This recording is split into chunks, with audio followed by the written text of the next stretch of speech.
E aí então vem a fase, né, que a gente posteriormente identificou como sendo a fase da comunidade espiritual, né? Então a gente tem a comunidade espiritual, inclusive com a expertise da Sara de ter vivido 12 anos em Findon, né? Que na época já era uma comunidade, né? Uma comunidade espiritual, se dizia uma comunidade espiritual. A gente começa a perceber que ela vai trazendo aspectos novos, né? A Sara foi muito importante, né? Para trazer os subsídios e ajudar a uma liderança grupal começar a surgir.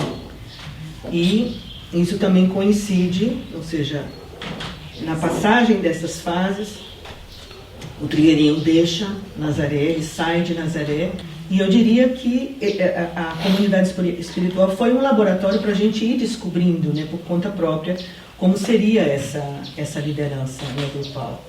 E eu diria que a Sara, ela, vamos dizer assim, ela foi uma sustentação maravilhosa, não dogmática, não doutrinária, vamos dizer assim, sem que ela fosse a pessoa que fosse vocalizar isso. Ela criou o campo para as pessoas poderem fazer a experiência e viverem isso sem nenhum tipo de, vamos dizer assim, de freio ou de vamos dizer assim, contorno, envolveu. E a gente então passou a ter princípios mais assim como o cuidado amoroso, né? A Sara era uma pessoa que vocalizava muito a coisa do cuidado amoroso, né?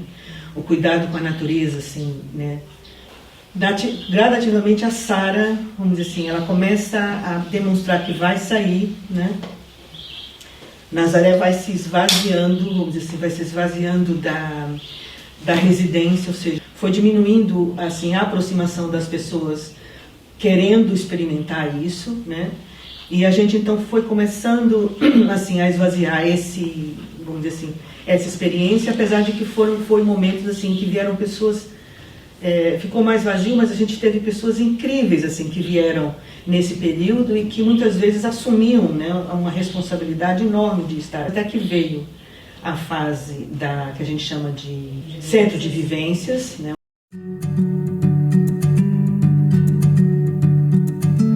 O aspecto centro de vivências, que foi o aspecto em que a Nazaré se abriu para que outras pessoas pudessem vir.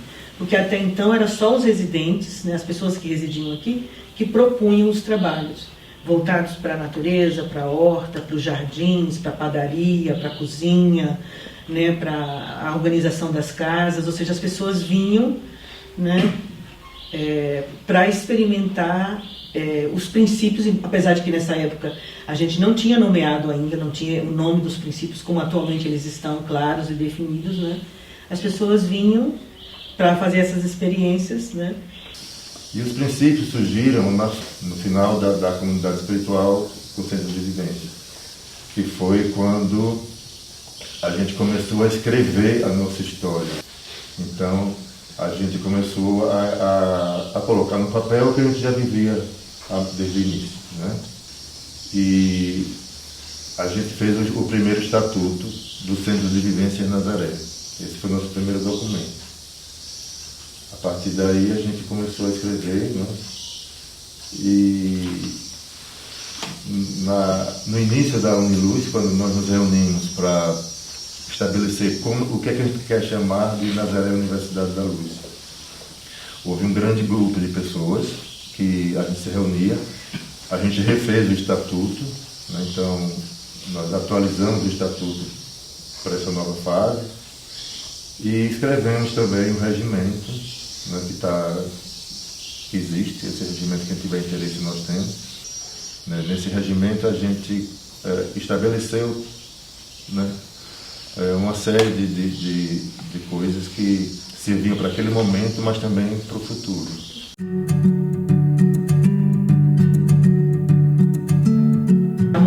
Houve momentos em que Nazaré contou, né, com pessoas as mais variadas para manter, né? E o interessante é que isso foi se mantendo dessa forma, transpessoal, ou seja, aí o sentido, vamos dizer assim, de não ter, vamos dizer assim, a centralização num poder ou numa coisa central, acho que ajudou muito ela passar por todas essas fases e chegar na fase Nazaré Uniluz, que vem depois de uma tremenda crise, ou seja, de quase fechamento, até por conta das pessoas não conseguirem mais identificar Nazaré, porque quem vinha do começo chegava aqui e se decepcionava porque não achava o centro de luz. Quem veio na comunidade chegava aqui e ficava decepcionado porque não via o espírito da comunidade, né? E só o pessoal que vinha para fazer o centro de vivências vinha no fim de semana e ia embora, né? Fazendo aquela vivência, não necessariamente entrando em contato com a própria essência de Nazaré, né? Então, nesse momento, ficou claro para nós que Nazaré, que havia uma coisa que era tudo isso, né? Ou seja, Nazaré é o centro de luz, Nazaré é a comunidade espiritual, Nazaré é o centro de vivências. E tudo isso junto é a Uniluz, tudo isso junto é a universidade. Então foi como se a universidade tivesse que passar ela mesma por uma aprendizagem para ela ser o que ela é, né?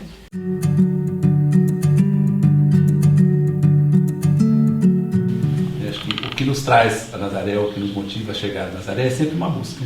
E uma busca que muitas vezes a gente não tem, né? Assim, não se explica, né? De alguma forma a vida vai nos levando para alguns caminhos, né? E a gente acaba aportando nesse universo maravilhoso, ou nesse porto que para mim hoje é muito seguro, que é Nazaré Uniluz, né? E quando eu cheguei aqui, eu conheci uma metodologia pronta, né? Que são baseadas nos princípios, baseada inclusive no Living Group, naquilo que a gente propõe, né?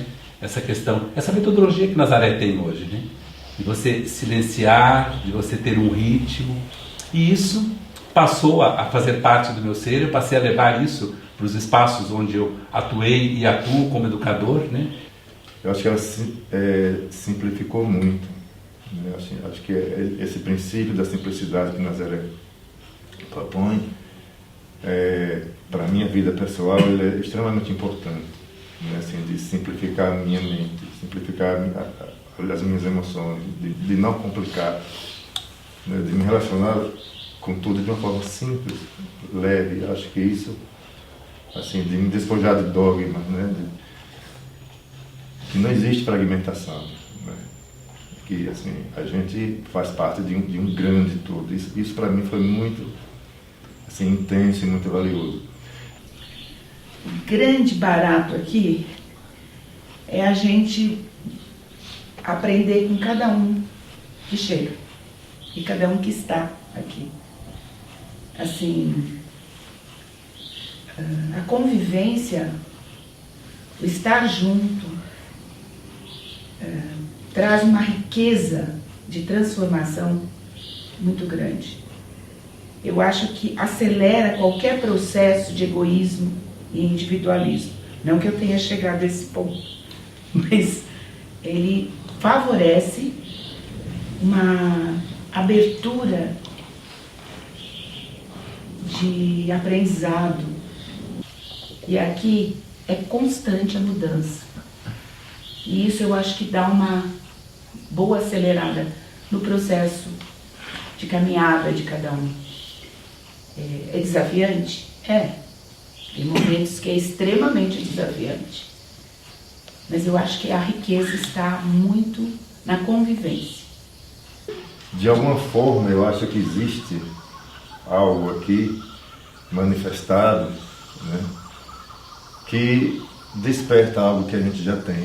Na verdade, assim, para mim hoje Nazaré simboliza um espaço interno, né? Assim, eu vejo assim, quando a pessoa se abre de verdade, quando ela entende o que acontece aqui, ela enxerga isso e isso de alguma forma impulsiona o seu caminho espiritual.